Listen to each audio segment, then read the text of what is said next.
Կաշվի ձեռնոց եմ նորոգում, ուրեմն իր այս հատվածը ոչ միայն ճղված էր, այլ բավականին տենց մեծ կտոր պոկված էր։ Ես ոնց հասկացա, երևի ընտանի կենդանիների ձեռքն անգել կամ փիսիկի կամ էլ շունիկի, որովհետև կոժանը տենց պոկած էր ահագին, ուրեմն այդ տենց ձեռքի կարով տենց փոքր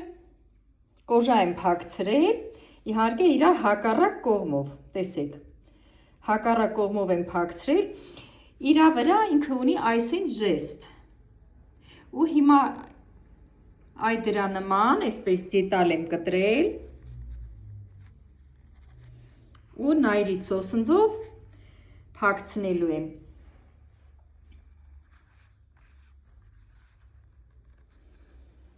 Նայրիտով այդպես փակցնելու եմ։ Ահա, այս էլ իմ նայրից սոսինձը։ Մեր հայկական արտադրության շատ հարմար է կաշվե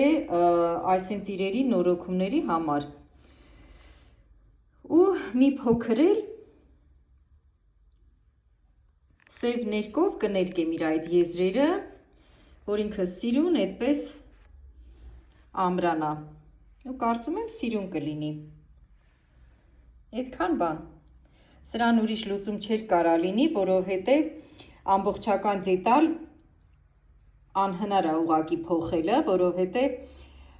բավականին ինքը օգտագործված ձեռնոցներ են։ Ու հաճախորդուս հետ համաձայնեցրել եմ, ինքը ասաց, որ պարտադիր չի, որ մյուսի վրա էլ նույնը կրկնվի։ Կարևորը այս ժեստը ես կրկնում եմ այստեղ։ Մնում է ուղղակի շատ կոկիկ սիրուն փակցնեմ։ Ու մարդը կշարունակի հագնել իր կաշվե